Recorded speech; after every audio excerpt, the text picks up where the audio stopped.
Hello વિદ્યાર્થી મિત્રો, આજે આપણે મજૂર ફેરબદલી દરના જેટલા સમ લીધા એમાંથી એક ટ્રિકી સમ બાકી રહી ગયો છે એ પહેલે લઈને પછી એક નવી મેથડનો સમ લેશું. દાખલા નંબર 19 લઉં છું. રકમમાં ખાસ ધ્યાન આપજો, કારણ કે શું વિગત આપેલી છે અને આપણે શું શોધવાનું છે એના ઉપર ફોકસ કરવાનું છે. તારીખ 1 એટલે 1 જાન્યુઆરી 2011ના રોજ એક કારખાનામાં 765 કામદારો કામ કરતા હતા. તારીખ 30મી જૂન 2011 સુધીમાં એટલે કે 6 મહિનામાં જાન્યુઆરીથી જૂન સુધીની માહિતી આપેલી છે. 105 કામદારો કારખાનું છોડી ચાલ્યા ગયા હતા, જ્યારે 75 કામદારોની નિમણૂક કરવામાં આવી હતી. તારીખ 1 જુલાઈ 2011 અને 31મી ડિસેમ્બર 2011ના સમયગાળા દરમિયાન, એટલે પહેલી માહિતી આપી છે તમને 1 જાન્યુઆરીથી 30મી જૂનના 6 મહિનાની, અને પછી કીધું છે 1 જુલાઈ 2011થી 31મી ડિસેમ્બર 2011 એટલે પાછળના 6 માસની માહિતીમાં સમયગાળા દરમિયાન 90 કામદારો કારખાનું છોડી ચાલ્યા ગયા હતા અને 80 કામદારોની નિમણૂક કરવામાં આવી હતી, જે પૈકી 14 કામદારો વિસ્તરણ યોજના અંતર્ગત નિમવામાં આવ્યા હતા. પછી કીધું છે પુનઃસ્થાપના પદ્ધતિ મુજબ, એટલે નવી નિમણૂકની પદ્ધતિ, બરાબર. પુનઃસ્થાપના પદ્ધતિ મુજબ પ્રથમ 6 માસ માટે તથા છૂટા થયેલા કામદારોની પદ્ધતિ મુજબ બાકીના 6 માસ માટે મજૂર ફેરબદલી દર ગણો. ક્લિયર? આપણે ગણતરી કરીએ, પણ માહિતી અલગ રીતે આપેલી છે, તો એવું હોય તો પહેલે મૂકી દેવાનું, જેથી શું આપ્યું છે એ ખબર પડી જાય તો પછી ભૂલ ન થાય. ક્લિયર?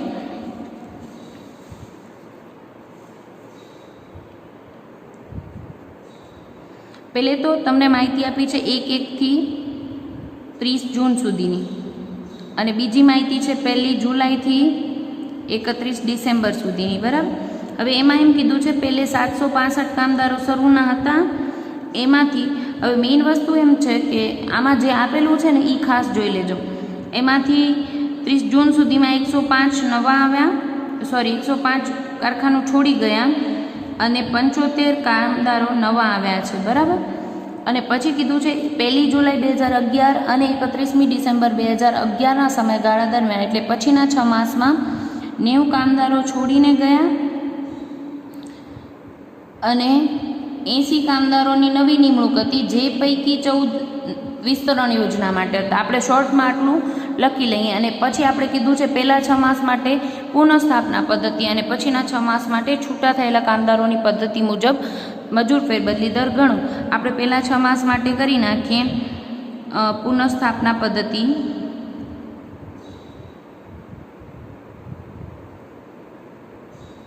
મજૂર ફેરબદલી દર સૂત્ર શું છે? ખાસ આપણે શબ્દ વાપરીએ છીએ ખાલી જગ્યાએ નવી નિમણૂકો ભાગ્યા સરેરાશ કામદાર ગુણ્યા 100, બરાબર.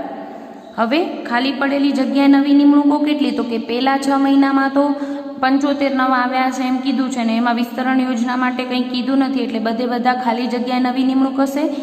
ઓકે.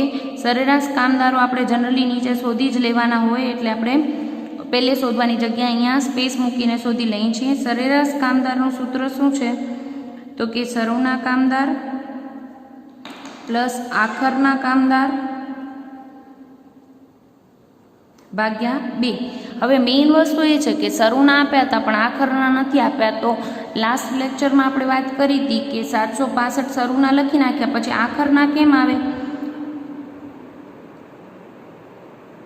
ઇનડાયરેક્ટલી આપ્યા છે. 765 હતા, એમાંથી 105 કંપની છોડીને ગયા, તો આપણે એટલા બાદ કરી નાખીએ, પ્લસ 75 કામદારો નવા આવ્યા છે એટલે એટલા એડ કરી નાખીએ, તો આપણે શું મળી જશે? આખર છેલ્લી તારીખ એટલે કે 30મી જૂનના કેટલા છે એ મળી જશે, બરાબર. આપણે મળશે 735. કરી નાખીએ શરૂના 765 પ્લસ આખરના 735 ભાગ્યા 2, એટલે તમને મળશે 750, બરાબર.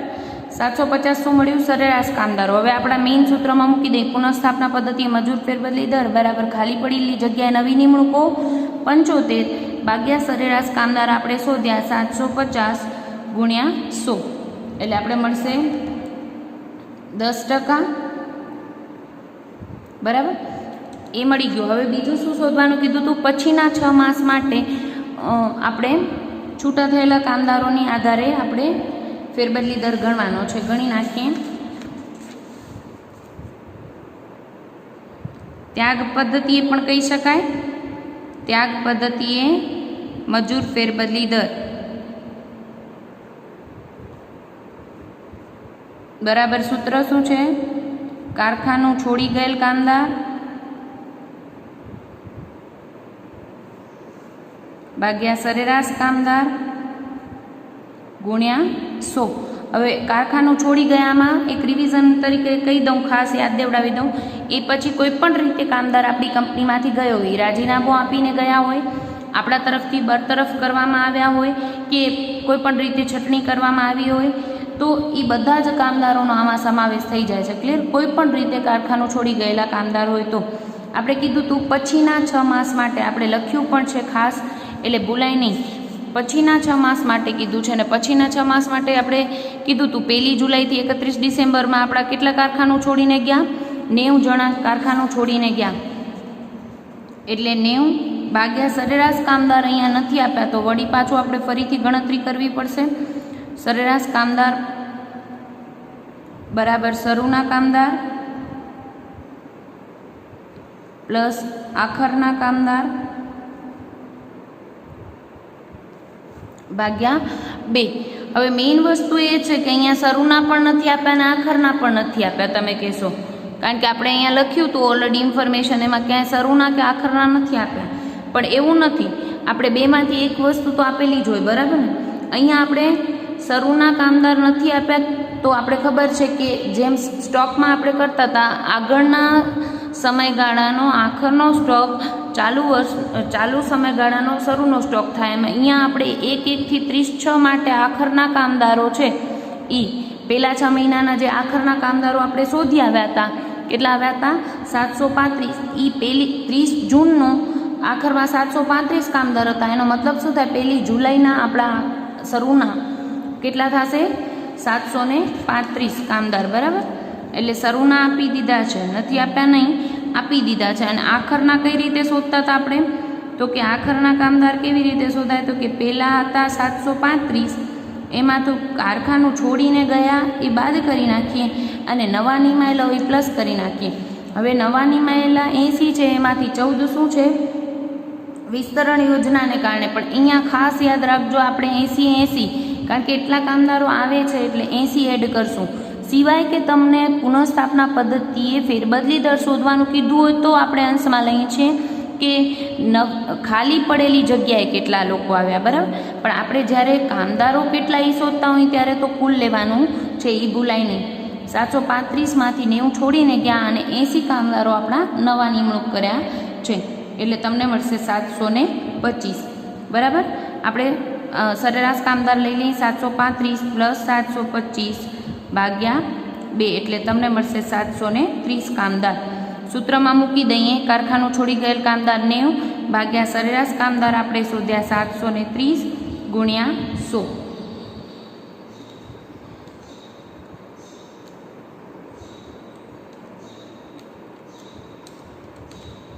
એટલે તમને મળશે 12.3287 આવે છે, એટલે 12.33% મજૂર ફેરબદલી દર. ક્લિયર છે?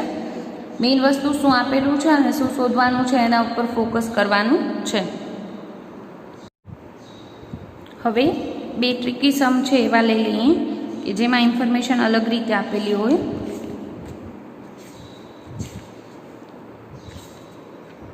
ઉદાહરણ 16 લઉં છું, પછી એના જેવો જ એક્ઝામ લઈએ છીએ, બરાબર? ઉદાહરણ 16.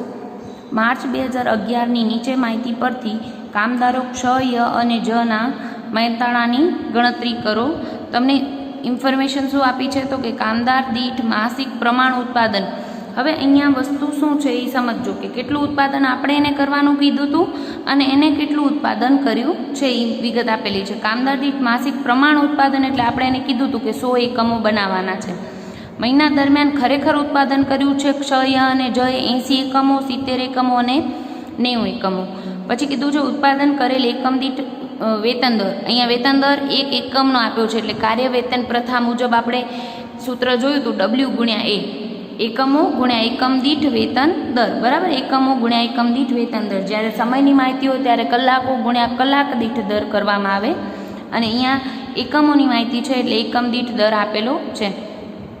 મોંઘવારી ભથ્થું કીધું છે વેતનના 50%, એને ઘરભાડા ભથ્થું મળશે વેતન અને મોંઘવારી ભથ્થું, એટલે કે એને વેતન મળશે ડબલ્યુ ગુણ્યા એની રીતે, પ્લસ જે મોંઘવારી ભથ્થું મળશે એ બંનેના થઈને 10%, બંનેની ટોટલ રકમના 10% એને ઘરભાડા ભથ્થું મળશે. અને બોનસ મળશે. ખાસ અહીંયા વસ્તુ ધ્યાન રાખજો, બોનસ કેવી રીતે આપવામાં આવે છે તો કે પ્રમાણ ઉત્પાદનના 75%થી વધુ ઉત્પાદન કરે તો કરેલ એકમોના દર 1% દીઠ ₹50 લેખે એને બોનસ મળશે. આપણે એને પ્રમાણ ઉત્પાદન કેટલું કીધું છે, 100 એકમો બનાવવાના કીધા છે. 75% જેટલું ઉત્પાદન, 100ના 75% એટલે 75 એકમો સુધી ઉત્પાદન કરશે તો એને જે કાર્ય વેતન મળવું જોઈએ અને મોંઘવારી ભથ્થું અને ઘરભાડા ભથ્થું એ જ મળશે. પણ એનાથી વધારાના ઉત્પાદન કરશે તો એ દર 1% દીઠ ₹50 લેખે એને એક્સ્ટ્રા બોનસ તરીકે મળશે. ક્લિયર? રકમ સમજો તો દાખલો સહેલો લાગશે. આપણે કરીએ છીએ સ્ટાર્ટ. ઉદાહરણ 16.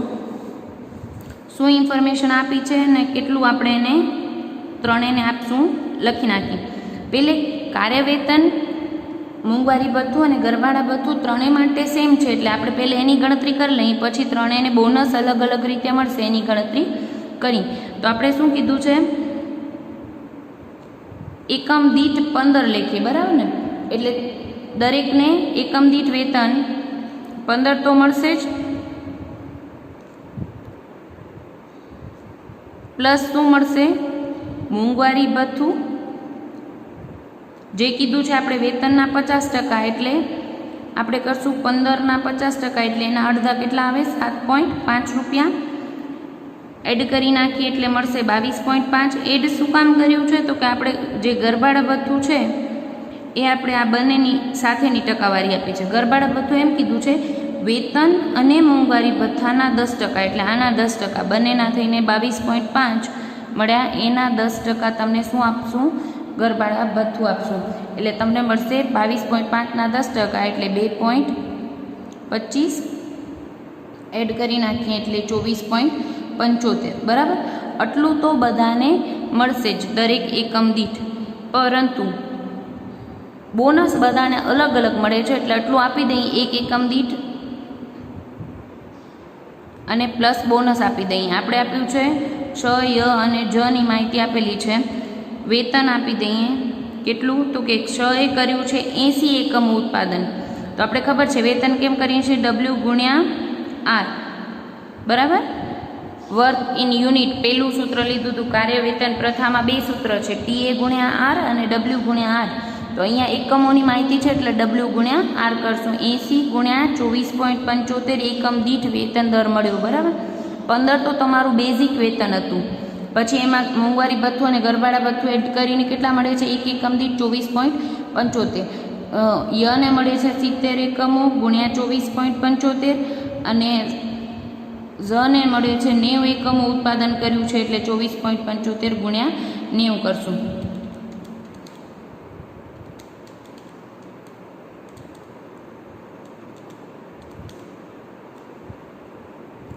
અહીંયા મળશે તમને 1980,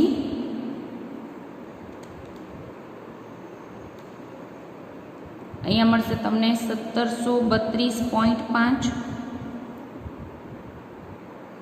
અને અહીંયા મળશે 90 લેખે 2227.5 એટલે 0.50 પૈસા, બરાબર.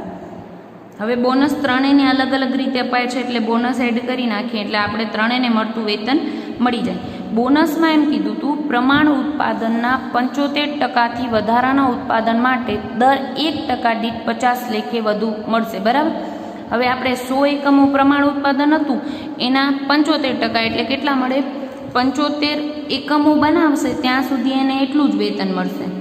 એના ઉપર કરેલા દર 1% વધારાના ઉત્પાદન માટે ₹50 મળશે, બરાબર. તો આને કેટલું કર્યું છે, 80 એકમો એટલે 100 છે એટલે ટકાવારી સરળ બને. 75% કરતાં વધુ, 75 એકમો કરતાં એને કેટલા 5 એકમો વધુ બનાવ્યા છે અને 100 એ 5 એટલે 5% વધુ એટલે ક્ષને કેટલું મળશે?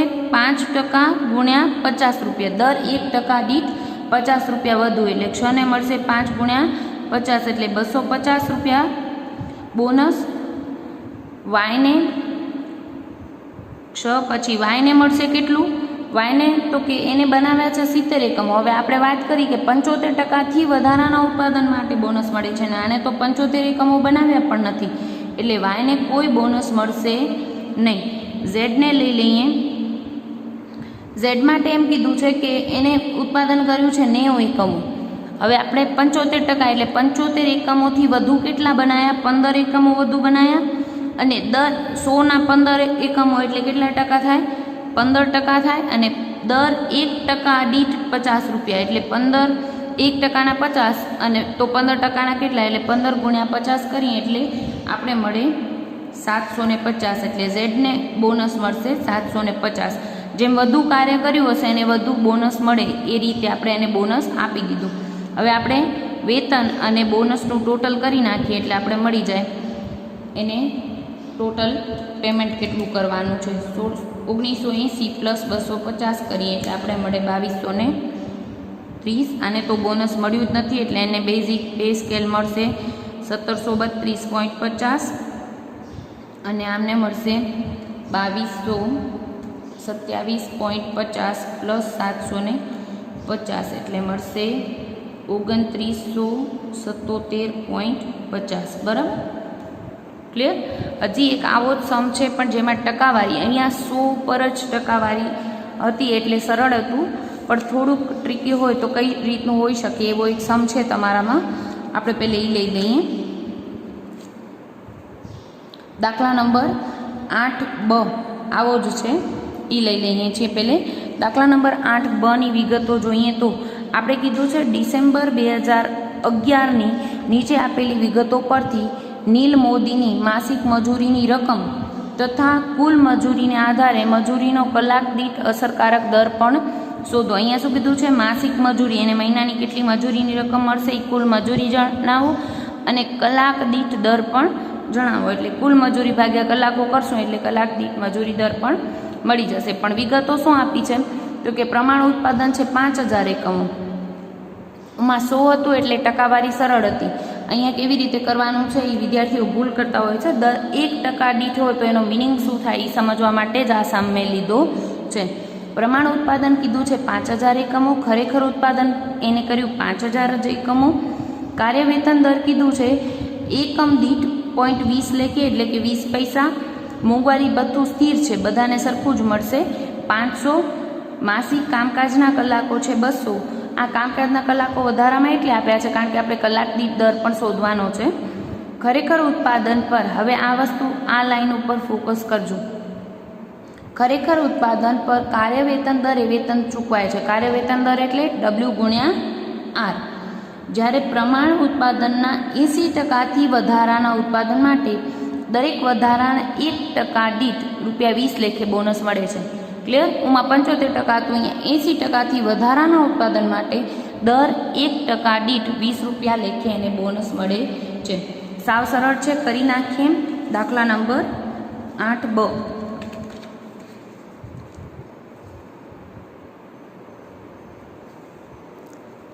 આપણે પહેલાં લખી નાખીએ વેતન કેટલું? કાર્ય વેતન તો એને મળશે જ. કાર્ય વેતન પ્રથા મુજબ સૂત્ર શું છે? W ગુણ્યા R. તો કે W આપણે કીધું છે 5000 એકમો એને બનાવ્યા છે. પ્રમાણ ઉત્પાદન પણ 5000 હતું અને ખરેખર ઉત્પાદન પણ એને એટલું જ કર્યું છે. બરાબર, ગુણ્યા R આપણે કીધું છે 20 પૈસા એટલે 5000 ગુણ્યા 20 પૈસા કરીએ એટલે આપણે મળે 1000. ઉમાં 3 જણ હતા, અહીંયા એક જ છે એટલે આપણે ડાયરેક્ટ ફોર્મેટ પ્રમાણે જવા દઈશું. પ્લસ એને મોંઘવારી ભથ્થું સ્થિર છે એટલે મોંઘવારી ભથ્થું એડ કરી નાખીએ. સ્થિર છે 500 રૂપિયા, દર મહિને 500 તો મળશે. પણ બોનસ મેઇન વિગત અહીંયા છે. આ દાખલામાં એમ કીધું છે કે 80%થી વધારાના ઉત્પાદન માટે 1% દીઠ ₹20 લેખે. હવે આને કેટલા ટકા ઉત્પાદન કર્યું છે એને આપણે પ્રમાણ ઉત્પાદન કેટલું કીધું હતું? 5000 એકમો બનાવવાના છે અને એને ખરેખર પણ કેટલા બનાવ્યા છે? 5000 એકમો જ બનાવ્યા છે. હવે મેઇન વિગત એટલી છે કે એને ઉત્પાદન વધુ કેટલું કર્યું? તો કે આપણે શું કહીએ છીએ 5000ના 80% સુધી કરશે તો વાંધો નહીં, 80%થી વધારે જેટલું ઉત્પાદન કર્યું છે દર 1% દીઠ એને કેટલું મળશે? 20 રૂપિયા મળશે. 5000ના 80% આપણે કેટલા મળે? 4000. એનો મતલબ શું થયો કે એને કેટલું વધારે ઉત્પાદન કર્યું છે? 1000 એકમો. ટકાવારી નથી, ખાસ યાદ રાખજો. અહીંયા 1000 એકમો વધુ બનાવ્યા છે તો એ પ્રમાણ ઉત્પાદનના કેટલા ટકા વધારે ઉત્પાદન કર્યું? તો આપણે ટકાવારી શોધી લઈએ કે ભાઈ 5000 એ 1000 વધુ ઉત્પાદન, આ પ્રમાણ ઉત્પાદન 5000 હોય ત્યારે 1000 વધુ ઉત્પાદન કર્યું છે તો 100 એ કેટલા? એટલે આપણે મળી જાય 20%. ક્લિયર? ઉમાં 100 હતું એટલે ટકાવારી સરળ હતી, 100 એકમો. અહીંયા પ્રમાણ ઉત્પાદનથી કેટલું વધારે ઉત્પાદન કર્યું? તો કે 5000ના 80% લેખે 4000 ઉત્પાદન કર્યું ત્યાં સુધી ઠીક છે, એનાથી વધારાના દર 1% દીઠ 20 રૂપિયા આપવાના છે, પણ એનાથી વધારે કેટલા ટકા ઉત્પાદન કર્યું છે એ શોધવા માટે આપણે શું કર્યું કે 5000 પ્રમાણ ઉત્પાદન હોય ત્યારે વધારે ઉત્પાદન 1000 છે, બરાબર? તો 100 એ કેટલા? એટલે 20% ઉત્પાદન એને વધુ, 20% ઉત્પાદન વધુ કર્યું છે. દર 1% દીઠ 20 રૂપિયા વધુ આપીએ છીએ, એટલે 20 ગુણ્યા 20 એટલે 400 રૂપિયા એને બોનસ મળશે. કુલ વેતન એને કેટલું મળશે? તો કે 1000 કાર્ય વેતન, 500 મોંઘવારી ભથ્થું પ્લસ 400 આપણે બોનસ મળ્યું, એટલે ટોટલ એને મળશે 1900 રૂપિયા વેતન. આપણે કીધું હતું માસિક મજૂરી જણાવો અને મજૂરીનો કલાક દીઠ દર પણ જણાવો. તો આપણે ખબર છે કલાક દીઠ દર કેવી રીતે શોધાય? કુલ મજૂરી ભાગ્યા કલાકો કરી નાખીએ તો કુલ મજૂરી છે 1900 ભાગ્યા તમને કીધું તું માસિક કામકાજના કલાકો છે 200, એટલે 1 કલાકનો દર આપણે મળી જાય. 1900 ભાગ્યા 200 કરશો એટલે તમને મળી જશે 9.5. ક્લિયર?